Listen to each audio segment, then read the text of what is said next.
this session, we will see something related with the shift reduce parser, which we have already done in the previous session. Okay.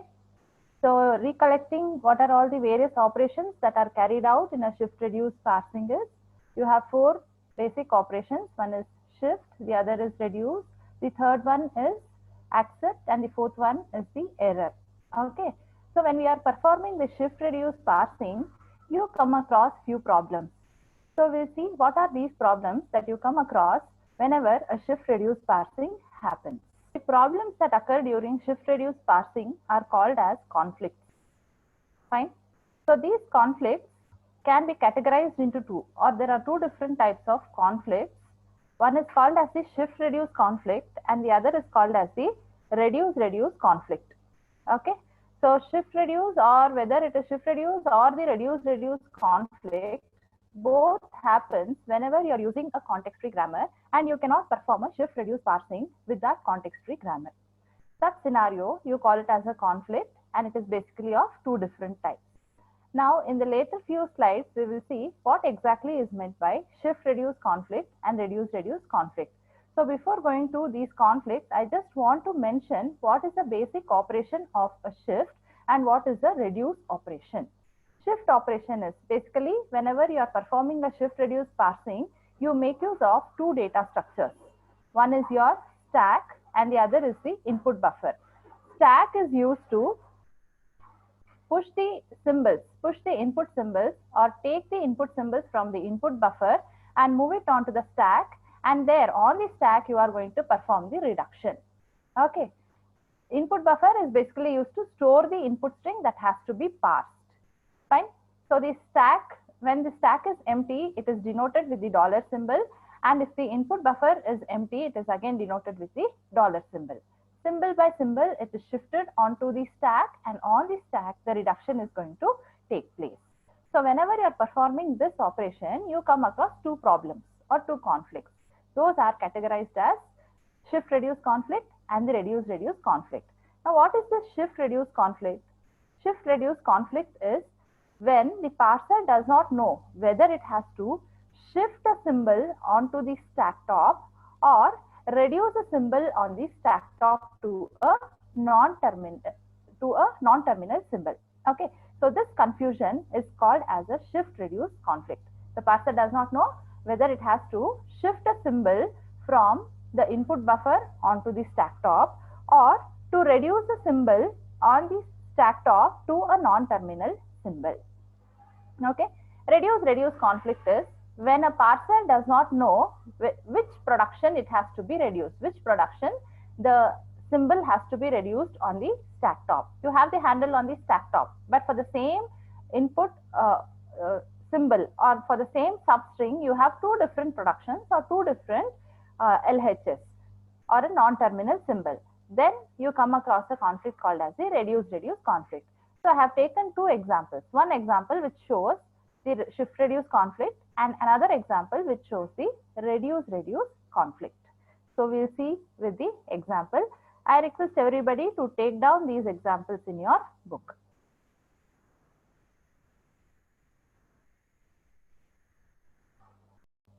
This example is for the expression grammar. What is the expression grammar? Expression grammar we have already seen in the previous session. E derives E plus T or T, T derives T star F or F, and F derives E within parenthesis or ID. Kindly take down this grammar in your notebook, okay, and take down this table also in your notebook. Fine.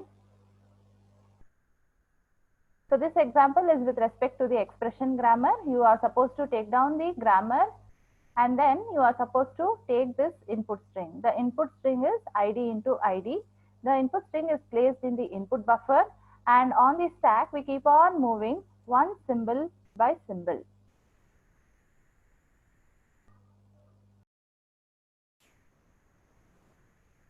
Okay. So according to the shift reduce parser, you are supposed to shift a symbol from the input buffer onto the stack top. So which is a symbol that is present at the top of the input buffer? it is ID. So you are going to shift this ID onto the stack top. That is the first operation. Shift ID. So ID will be shifted onto the stack top. So in the input buffer, you are left out with star and ID and terminated with the dollar symbol. Okay. Now check the handle. This is called as the handle. The substring which matches the production rule is called as the handle. Check if this ID on the stack top can be reduced with any other symbol. Yes, this can be reduced with the symbol F. Okay, can be reduced with the symbol F. So you'll be reducing F derives ID. F derives ID. So dollar, this ID is replaced or reduced to F. And in the input buffer, you are still left out with star and ID, and it is terminated by the dollar symbol. Now, when you come to this particular symbol on the stack top, right, can you further reduce F to any other symbol? Yes, you can reduce F to T. You can reduce F to T. So you are performing the reduction on the stack top. T derives F. Okay. So F is further reduced to T, and in the input buffer, you still have star and ID terminated with dollar symbol. Now try to check the stack top. You have the symbol T. It is time for you to decide now whether to shift a symbol from the input buffer onto the stack top or to reduce the symbol on the stack top to another symbol. So if you reduce T, to which symbol can you reduce? You can reduce T to E. But what is happening? E is the start symbol. You are coming to the start symbol on the stack top, but still you are left out with the input buffer. But when you take the parse tree, take a string, move above, that is in the reverse order, if you move up to the root node, what happens? This is a string that can be accepted. This is a string that can be accepted. But in the parsing, what is happening? You are trying to prove it that it cannot be accepted. So here you are coming across a conflict which is called as whether you have to shift a symbol onto the stack top or reduce the symbol on the stack top to E. So this problem we have already come across in the first example in the previous session. Okay, we try to override it and moved ahead with just shifting the symbol onto the stack top. Okay, so such kind of problem or such kind of conflict is called as a shift reduce conflict. Now the parser is confused whether it has to reduce this T to E or whether it has to shift a symbol from the input buffer onto the stack top. So the parser is getting confused whether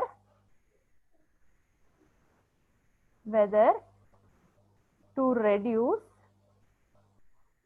or to shift. Okay.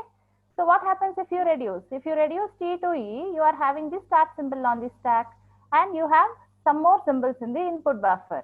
Still this string is acceptable. You are proving that it is wrong. It is error.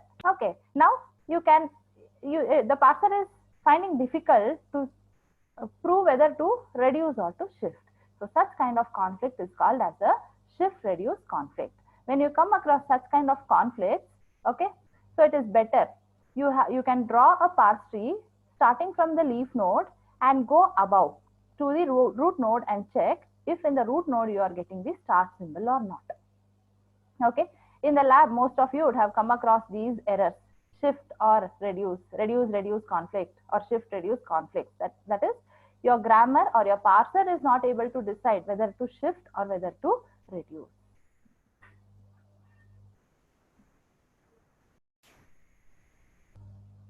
So this is an example which shows the reduce conflict, where the reduce conflict occurs. Okay. So what is the string? What is the string in the input buffer? The string is ACBD. ACBD is the input string which is present in the input buffer. Now we are supposed to perform the shift reduce parsing for this input string using this grammar. Fine. So what is the first operation? You don't have any symbols on the stack top. So the first operation is shift A.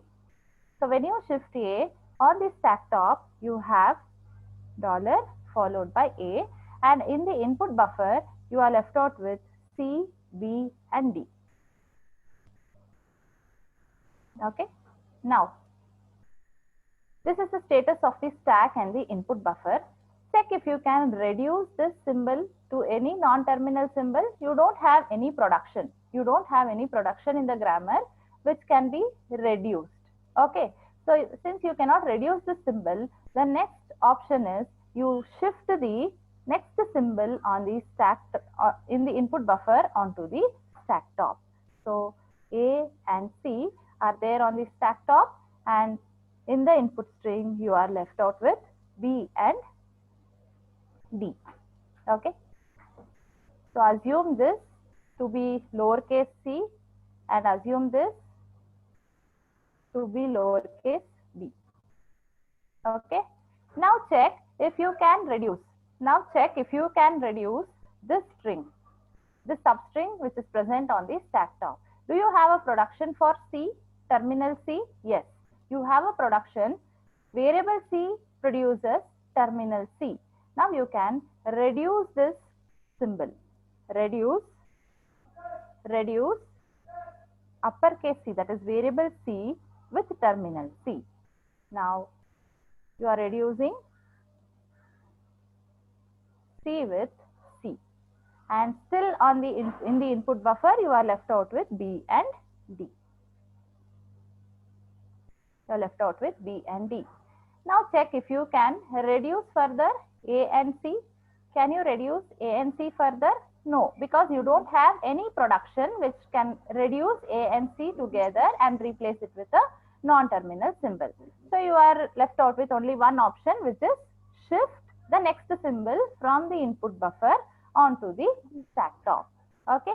Now when you shift, your stack top will have first symbol on stack is A, C and B, and in the input buffer you have only D and the dollar symbol. Okay. Now check if you can reduce the symbol. B. Now check if you can reduce any of these symbols, substring on the stack. Yes. How can you reduce? Which is the production that reduces B? Take only B first. Check if you can reduce.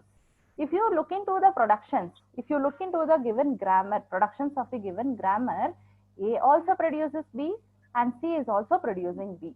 Now the parser is actually confused whether B has to be reduced to C or it has to be reduced to A. So such kind of confusion or conflict is called as a reduce conflict. Okay. The parser is actually confused here because you have to reduce this B to some other symbol. But B is having two productions. Two productions of the grammar are deriving B.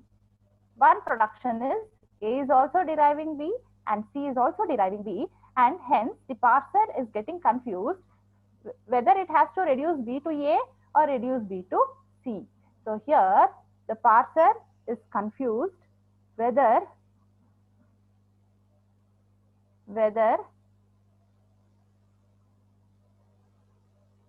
reduce to A or C. Okay. So such kind of conflict is called as reduce conflict. Such kind of conflict is called as reduce conflict. So as I've already discussed in the previous session, that LR parsing is, you have significance for the term L and R, and it is usually LR of K parsing.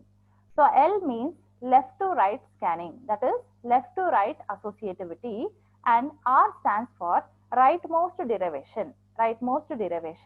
So L stands for left to right scanning and R stands for construction of the rightmost derivation in reverse order. And the K within the parenthesis here, means how many symbols in the look ahead are used to make a parsing decision. Okay, how many symbols in the look ahead are used to make a parsing decision. Fine. And how you have the LL1 parsing? How the LL1 parser works? It is a table driven parser. LL1 parser is a table driven parser where first you try to find out the first set, follow set, then construct the parsing LL predictive parsing table, and then only based upon the parsing table you are going to parse a given input string. In the same way, even your LR parsers are also table driven parsers, which makes use of the LR grammar. So this I have already mentioned, this is just a repetition. Okay, so going to the LR parsers. Why we are supposed to study these LR parsers? Why we need LR parsers? So compared to other parsers, LR parsers are used to recognize all programming language constructs. All programming language constructs can be recognized using your LR parsers.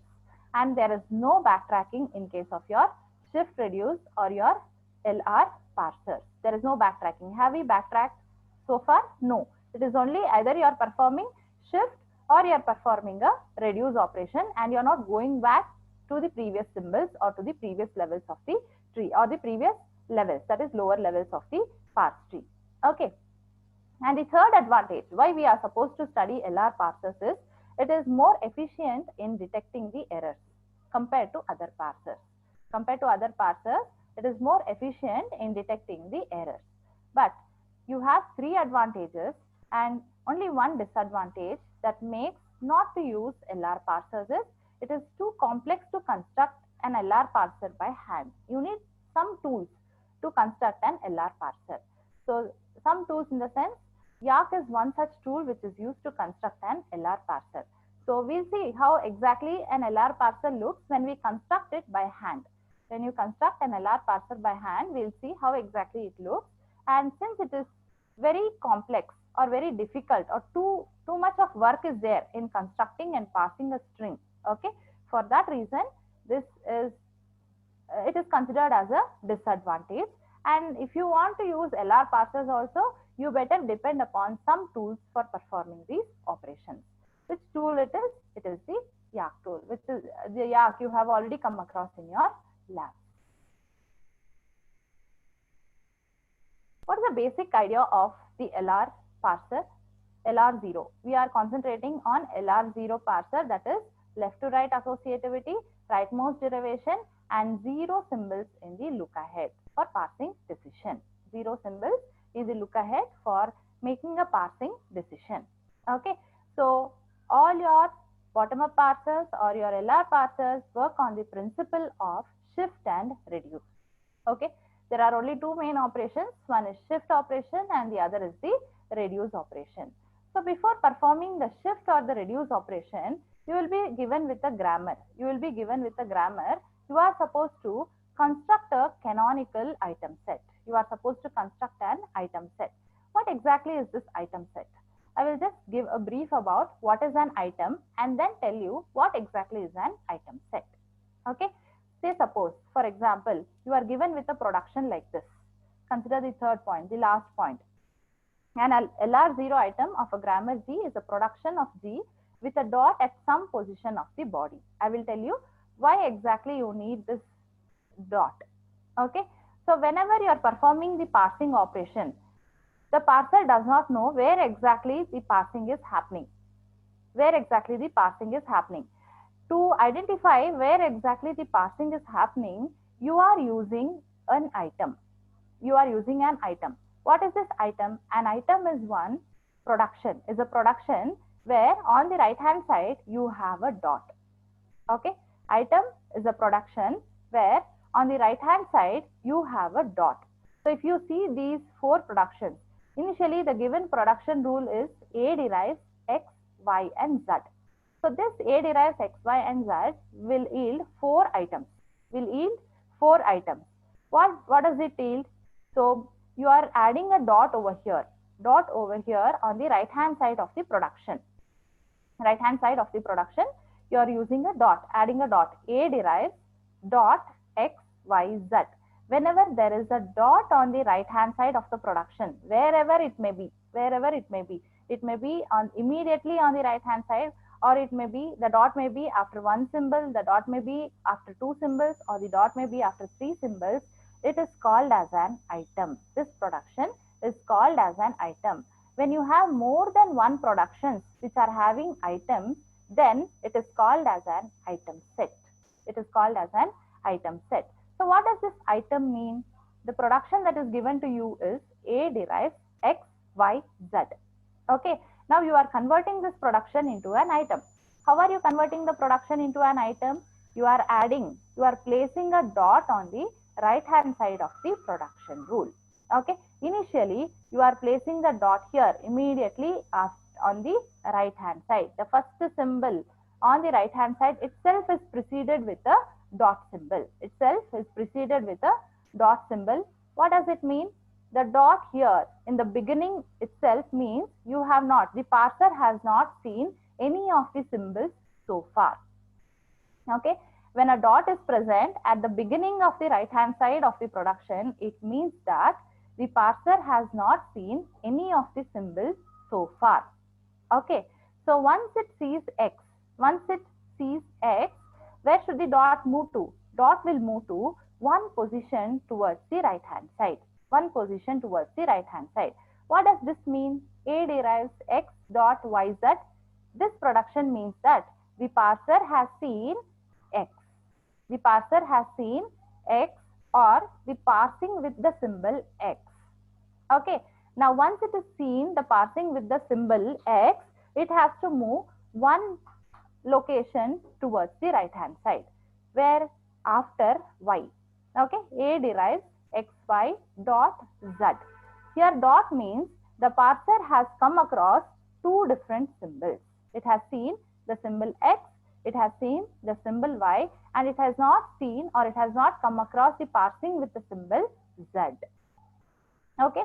Now if you consider the next production rule here, A derives X, Y, Z dot. Where is the dot? Dot is present at the rightmost side of the RHS of the production. Dot is present at the rightmost side of the RHS of the production. So what does this mean? When dot was here at the beginning, the parser has not seen any of the symbols. It was keeping on moving one symbol by symbol, telling that the parser has come across so many symbols. Now when the dot is present at the rightmost side of the production, it means that the parser has come across all the symbols. It is done with parsing with all the symbols that are present in the production. It means that the parsing is complete for this entire production. The parsing is complete for the entire production rule. I said the definition of an item. When you place a dot on the right hand side of the production rule, then that production is called as an item. Now we'll see what is meant by an item set. So a collection or a set of LR0 items is called the canonical LR0 collection. Okay. So a single item is a production with a dot on its right hand side of the rule. Okay. Item set is nothing but, or the canonical LR collection or the item set is nothing but a set of LR items. When you have more than one item, that is more than one productions which has got dot on the RHS, then it is called as the canonical LR collection or the canonical item set. Okay. So how do you check whether each symbol is done with parsing or the parser is come across all the symbols? For checking this, you are going to construct an automata. With the given grammar. Okay. So that automata is called as LR0 automata. That automata is called as what? It is called as LR0 automata. So if you want to construct an LR0 automata, what is required? You require productions, and these productions must be represented in the form of items. Okay. So what is meant by an item? A production which has got a dot on the right hand side is called as the production. Dot keeps on moving one location ahead on the right hand side to the rightmost side of the RHS. So what does this movement of dot mean? It is seen, the parser has seen one symbol at a time. You keep on skipping one symbol and move to the rightmost side. When the dot is present at the rightmost side of the RHS, it means that the parser has seen or parsed all these strings. Okay. So just like that, you cannot tell what the parser has seen. To see what the parser has parsed, you are going to construct an automata, and this automata is called as an LR0 automata. Fine. So for constructing this LR0 automata, you have different steps. One such step is called as, you are supposed to define an augmented grammar. You will be given with a CFG, the context free grammar, and you are supposed to define a grammar which is called as the augmented grammar.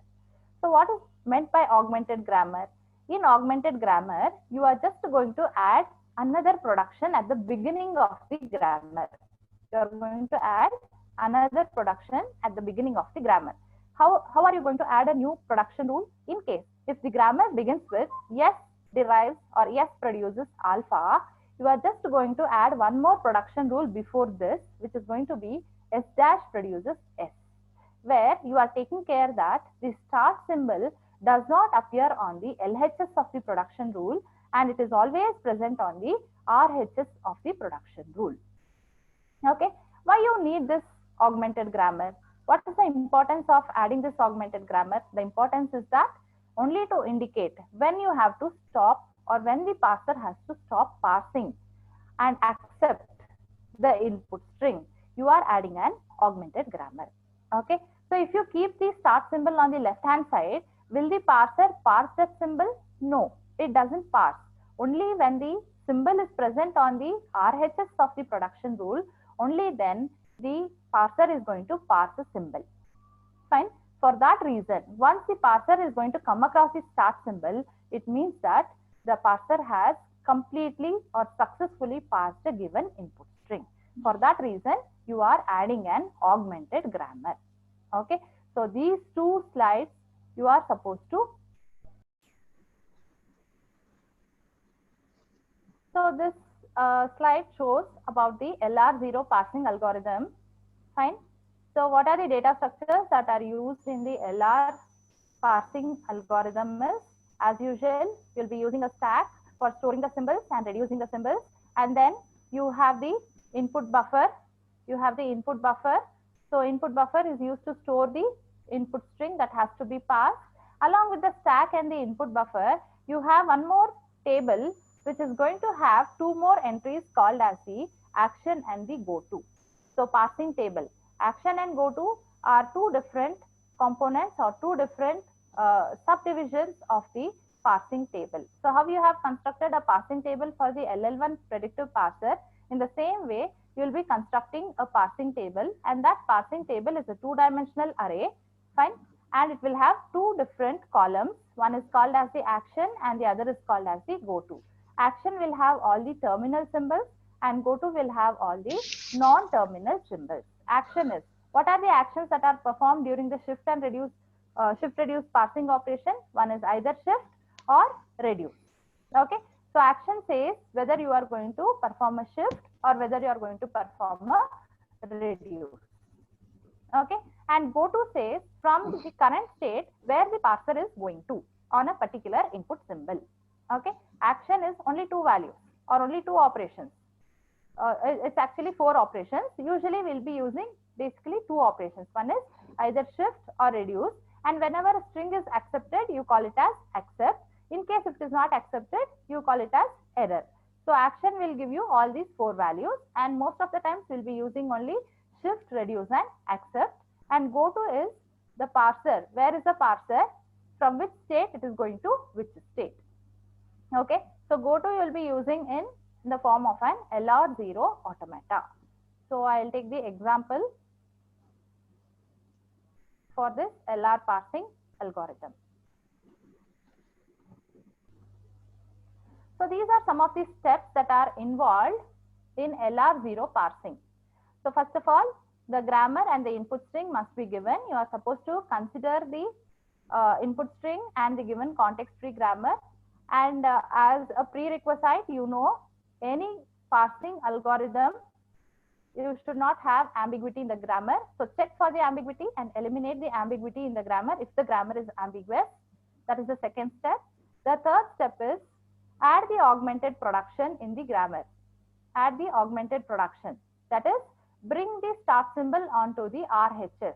For bringing the start symbol onto the RHS, you will be adding an additional production rule. Okay, that is the third step. The fourth step is create canonical collection of LR0 items. That is, the fourth and the fifth step are same. Fourth step is canonical collection of LR0 item is for all the given production rules, place a dot on the RHS. Place a dot on the RHS, then it becomes a canonical collection of LR0 items. And once you're done with the fourth step, start constructing the DFA. Start constructing the DFA. And once you're done with construction of the DFA, you are supposed to find out the first and follow for the variables that are given in the grammar. And after that, you are going to construct a parsing table.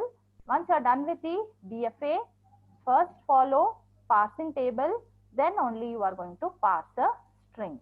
So if you have to parse a string, you must have the parsing table, LR0 parsing table. If you must have a parsing table, you must have constructed a DFA. If you have to construct a DFA, you must have the LR0 items along with the augmented grammar. Okay, fine. So we'll go to the example.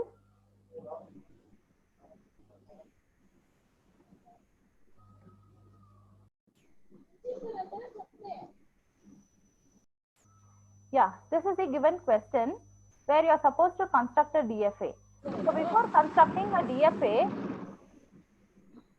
you are supposed to generate the augmented grammar, then generate the canonical item set, and then only you have to go with the construction of the DFA. So the given expression grammar is E derives E plus T or T derives T star F or F, and F derives E within parenthesis or ID. This is the expression grammar, which is first check if this grammar is ambiguous.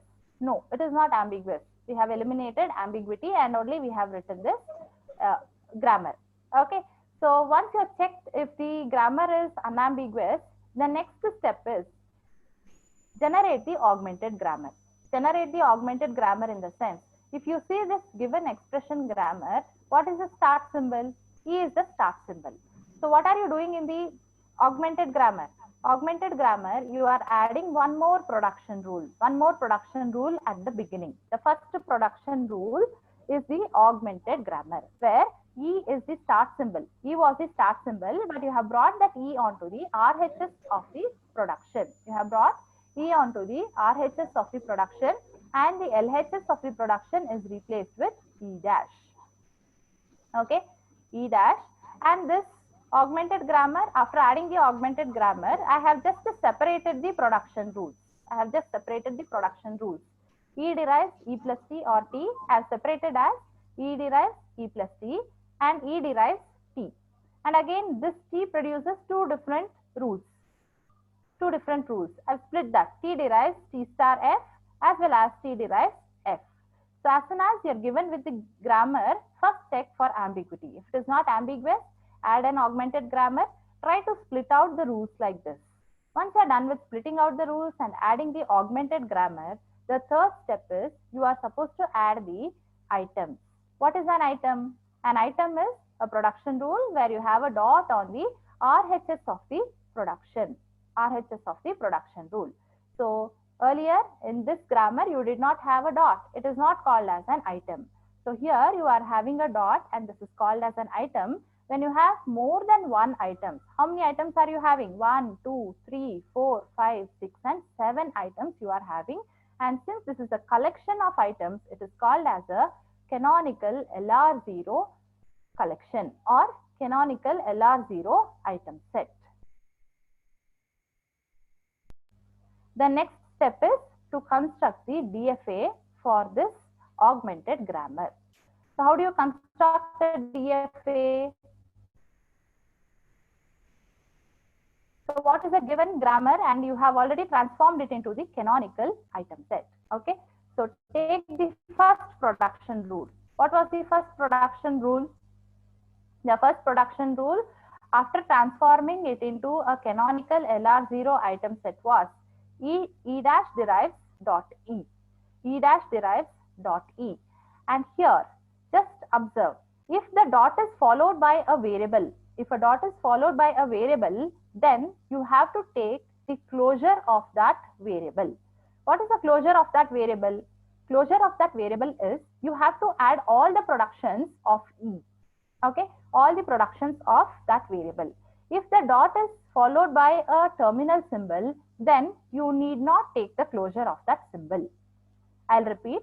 If the dot is followed by a variable, then you are supposed to take closure of that variable. That is, what is meant by closure? You are supposed to add all the productions of that variable. And in case if the dot is followed by a terminal symbol, then no need of adding the closure or no need of taking the closure. That is, no need of adding any of the productions. Now check for this particular production rule. E dash derives dot E. Dot is followed by what? Dot is followed by a variable, a non-terminal symbol. It is not a terminal symbol. So if dot is followed by a variable, what I am supposed to do? I am supposed to add the productions of E. That is, I am supposed to take the closure of E. Closure of E is all productions where E is there on the LHS. Where E is there on the LHS. So which are all the productions where E is there on the LHS? Which are all the productions? It is E derives plus a dot E plus T and E derives dot T. Okay. Now come to the next production rule here. The second rule, the second production here. Second production is E derives dot E plus T. Dot is followed by what? Dot is followed by a non-terminal symbol E. So if it is followed by a non-terminal symbol E or a variable E, you are supposed to take the closure of that symbol. When you take closure of that symbol E, you again get back E derives dot E plus T and E derives dot T. So already you have taken the closure of E only. Okay. Now come to the next production. E derives dot T. What is T? T is a variable. T is a variable. It is not a terminal. If it is a variable, then what you are supposed to do? You are supposed to take the closure of that variable. Take the closure of that variable in the sense you are supposed to add all the production rules where T is there on the LHS. Where T is there on the LHS. So when I add those productions, I come across two more production rules. Two more production rules. Now when I add closure of T, I have two productions. T derives dot T star F and T derives dot F. Okay. Coming to this rule, T derives dot T star F. Dot is followed by what? T. T is a variable. That is, it is not a terminal symbol. It is a non-terminal symbol. So what I am supposed to do? I have to take the closure of T. But already I have taken closure of T. Even if I take closure of T, again these production rules are going to repeat. So I am not going to take the closure of T here. I am going to move to the next production rule. So what is there in the next production rule? T derives dot F. Dot is followed by F. F is a variable. If it is a variable, then I have to take the closure of F. That is, include all the productions where F is there on the LHS. Which are all the productions? You have two productions where F is on the LHS of the production rule. One is F derives dot open parenthesis E close parenthesis and F derives dot ID. So if I check the first rule of F, if I check first rule of F, F derives dot followed by open parenthesis. Open parenthesis is not a variable. It is a terminal. It is a terminal. If dot is followed by a terminal symbol, I need not do anything. I need not take the closure of that symbol. Okay. Now come to the next production rule. What's the next production rule? The next production rule is F derives dot ID. Dot is followed by what? Dot is followed by a terminal symbol. It is not a variable. It is a terminal symbol. If dot is followed by a terminal symbol, then I am not supposed to perform any operation. That is, I am not supposed to take the closure. Fine.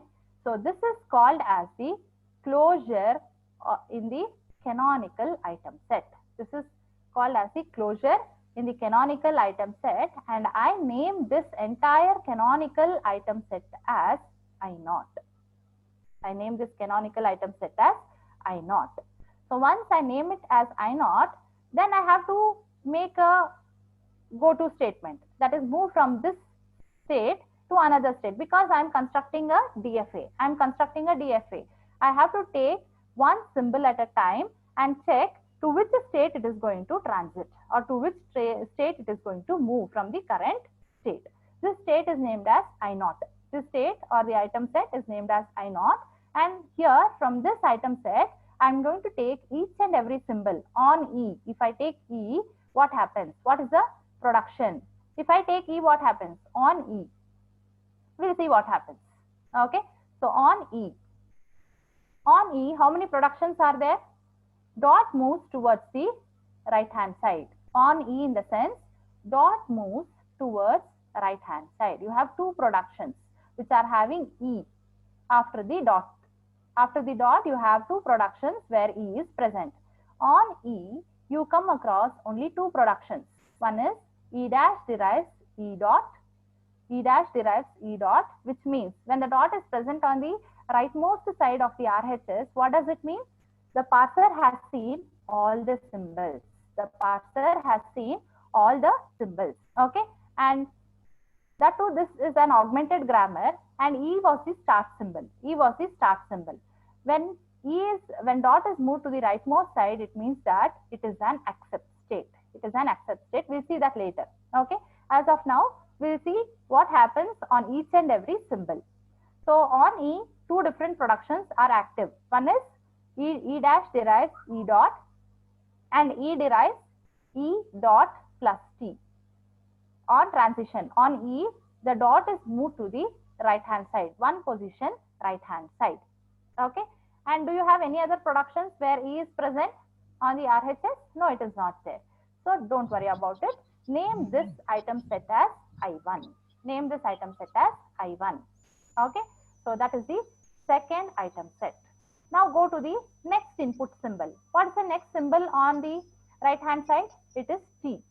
On T, what happens? How many productions are there on using T? You have two production rules where T is there on the RHS. Okay, so on T, E derives T dot. It has seen T. On the parser, when parser sees T, where is the dot present?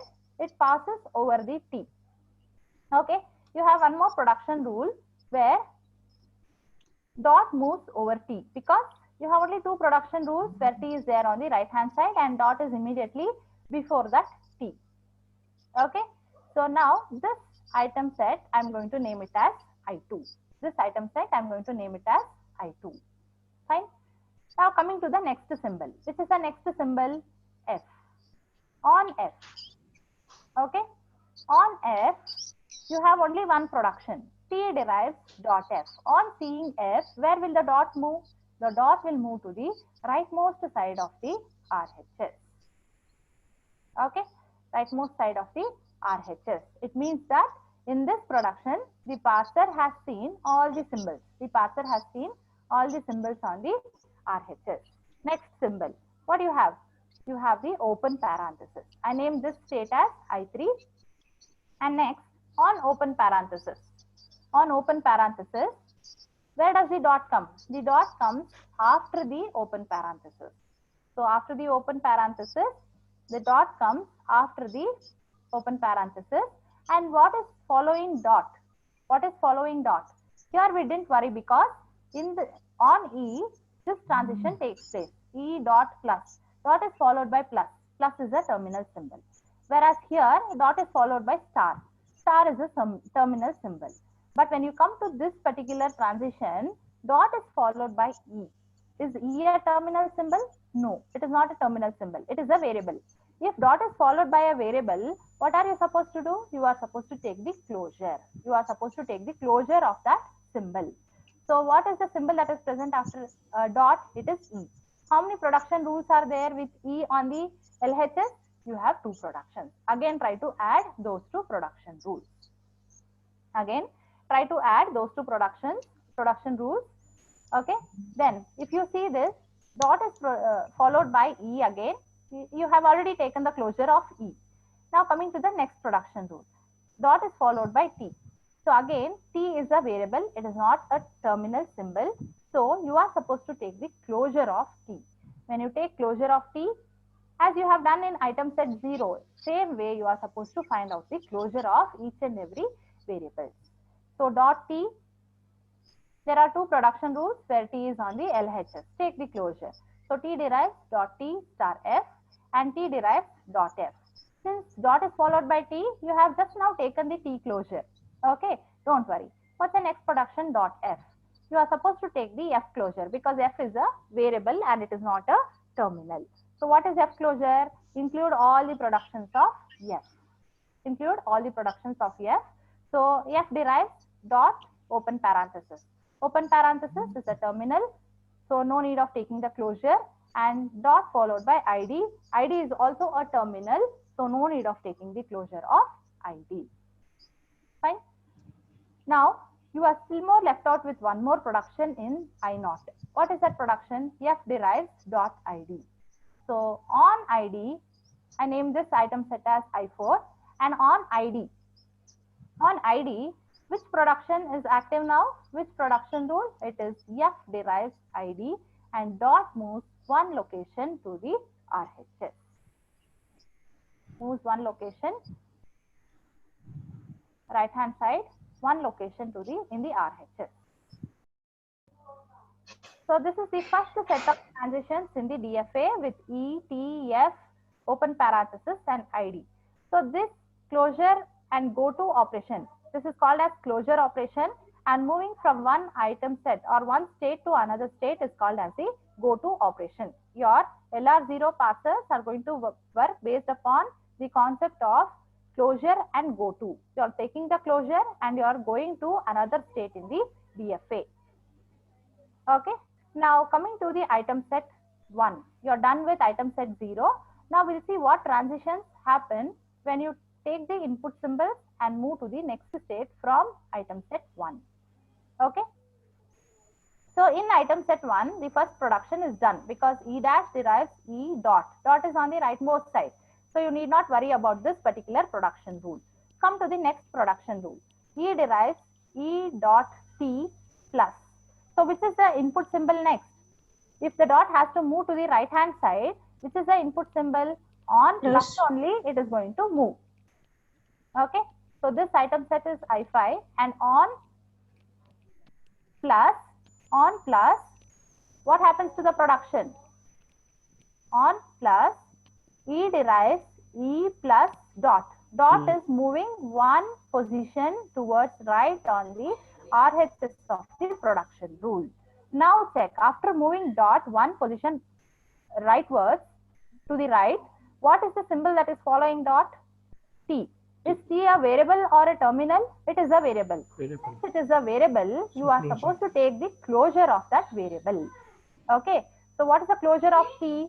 You have the productions for T here. You can refer the item set I naught. Okay. I naught, you have two production rules for T. When you take the closure, T derives dot T star F, T derives dot F. Okay. So here dot is followed by T. You have already taken the closure of T, so don't worry about this production rule. Next production is T derives dot F. Dot is followed by F. So again you have to take the closure of F. If you take closure of F, you have to include all the productions where F is there on the LHS. Refer the item set I naught. Refer the item set I naught because I naught is having all the production rules. Okay. So which are the production rules where F is there on the LHS? F derives dot open parenthesis E and close parenthesis and F derives dot ID. Okay. Is that clear? Now I1 is having only two productions. One production is in the final state and the other production on plus you are getting this particular state, and I am naming this state as I6. I am naming this state as I6, and next I am going to the next state I2. Next state I2. When I go to the next state I2, you have two productions again. What are the two productions? E derives T dot. Dot is on the rightmost side and the parser has seen all the symbols in this production rule. So don't worry about it. What's the next production rule? T derives T dot star F. So dot has the capacity of moving one location towards right hand side. Okay. So on star dot moves where? Dot moves one location to the rightmost side. Okay, when it moves to the rightmost side, what is following dot? Dot is followed by f. F is a variable. If the symbol after dot is a variable, then you are supposed to take the closure. So the symbol is f, and you are supposed to take the closure of f. So what is the productions of f? Original. You have to consider the original productions of f, and that's the reason I am telling refer item set I naught, or refer the state I naught to get the original productions. Okay, fine. F derives dot e dot open parenthesis is the terminal, no need of taking the closure, and dot id is the terminal, no need of taking the closure. That is, and I'm naming this state as I7. Fine. Next, coming to the next item set I3. In I3 you have only one production rule, T derives f dot. Where dot is present on the rightmost side, it means that the parser has seen all the symbols in this particular production rule. So don't worry about I3. Come to the next item set I4. In I4 you have many symbols. It is again the repetition of I0. So we'll start with the first production rule. F derives open parenthesis dot E close parenthesis. Okay.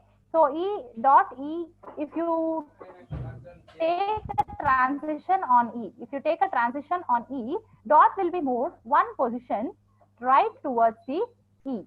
Okay, you have two productions where E is there on the RHS of the production rule, and dot is followed by E in two different production rules. So on E, F derives open parenthesis, E dot close parenthesis, and here if you see this rule, dot is followed by the close parenthesis. Close parenthesis is the terminal symbol, so no need of taking the closure. In this production, F derives open parenthesis E dot close parenthesis. E is followed by a terminal symbol, so no need of taking the closure. And again in the second rule also, production rule also, dot is followed by plus. So plus is a terminal symbol, and you are not supposed to take the closure of that symbol. Okay. On E, you are getting this item I8. Next symbol is T. Repeat. On T, dot moves to the next location. On F, on open parenthesis, and on close parenthesis. Okay. So we'll see that later. So coming to the item set 6. Item set 6. Here on T, you are going to move one location right. The first production and the second production rules, you are going to move right one position. So you will get these production rules. Okay. So you are supposed to keep on repeating the same thing. You are supposed to keep on repeating the same thing for the entire automata. At some point of time, what will happen is the states which you have already got, maybe I1, I2, I3, I4, or I5, or I6, I7, you will get back those states. At that point of time, you are supposed to stop the closure, stop taking the closure and go to pass. Okay.